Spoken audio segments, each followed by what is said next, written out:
Зарлык байке Аба майданда алгач кароолчу кийим Манас таксинин айдоочусу жумуштан айдалгандан бери унаасы менен жүргүнчү ташып иштеп келет.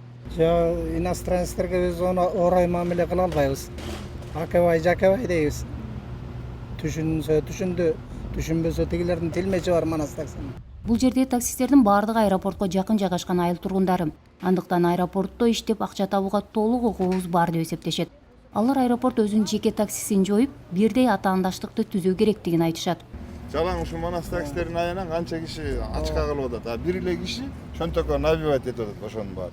Монополия кылып алып, стоянкага төлөтөт бияка. Же төлөгөн өкмөткө кирип текшерсеңер, ким төлөп атпыр өкмөткө? Ушул төлөп атпырбы? Төлөгөн жок, бир эле киши чөнтөгүнө салып алып отурат. Аэропорттун маңдайындагы аянтка токтогон автоунаа 15 мүнөттөн ашкандан кийин саатына 6000 сом төлөйт. Таксисттер бул жерде турган үчүн аэропортко айына 2000ден 3500 сомго чейин беришет.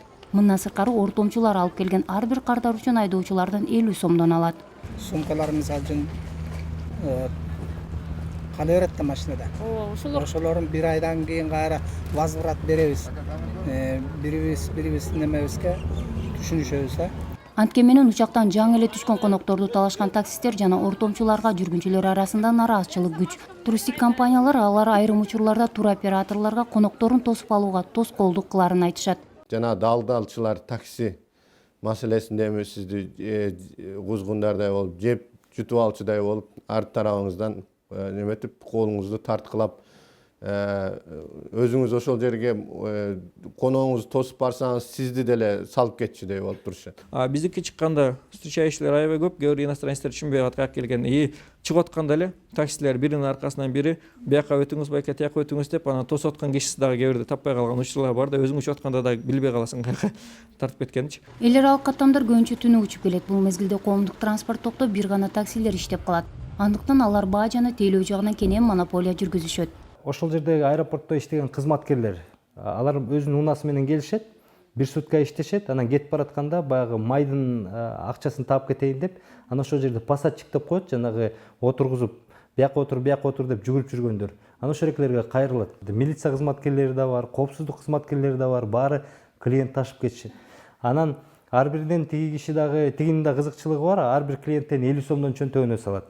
Такси көйгөйү менен аэропорт бир нече жылдан бери күрөшүп келе жатат. 2011-жылы өзүнүн кичи ишканасын түзүп, жүргүнчү ташуу кызматын ачкан. Илим Карыпбеков 2 жыл аэропортту жетектеп турган учурда бул маселени чечүүгө аракет кылган. Бирок маселени аэропорттун эмес, мамлекеттик деңгээлде гана чечүү керектигине көзү жеткен. Бул жалпы мыйзамдуу маселеси да, могу аэропорттун ошол эки алдын перрон деп коет, сыртта перрондо жана ички вокзалда, мунун баары жалпы коомчулуктун жери деп коет да, ага аэропорт тыюу сала албайт. Сен кирбе, сен кир дегенчи. Таксисттер жөнөкөй эле адамдардай болуп киришет, киши тосуп аткандай эле. Анан ошол жерде туруп эле, анан кишилер келип атканда кыйкырып башташат да, такси деп. Анан сен такси экенсиң деп, аэропорттун кызматкерлери чык деп тыюу сала албайт.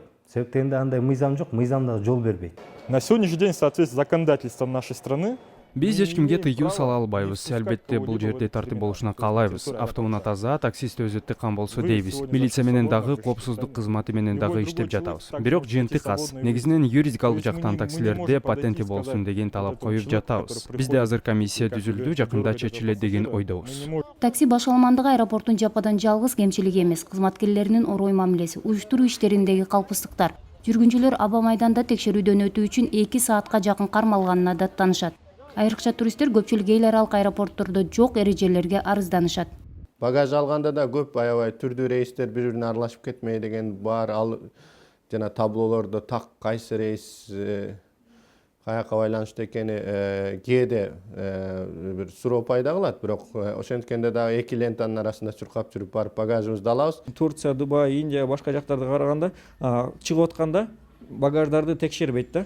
Мисалы үчүн самолетко кирип атканда, регистрация болуп атканда бүт баары текшерилип, бүт баары мисалы үчүн Дубайдан учса да, Дубайдан текшерилип, баары бүт баарын текшерилген бойдон самолетко кирет. Адан чыгып атканда дагы биздикилер дополнительно ошону текшерип, бир убакытты созуп коюп атат да.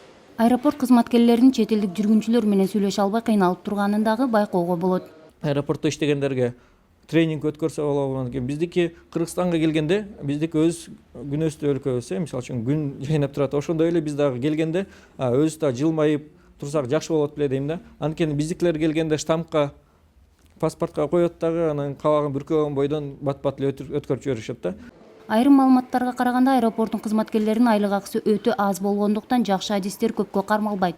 Көпчүлүк маселелер дагы так ушул каржы жана аэропорттун мамлекеттик макамынан келип да калат.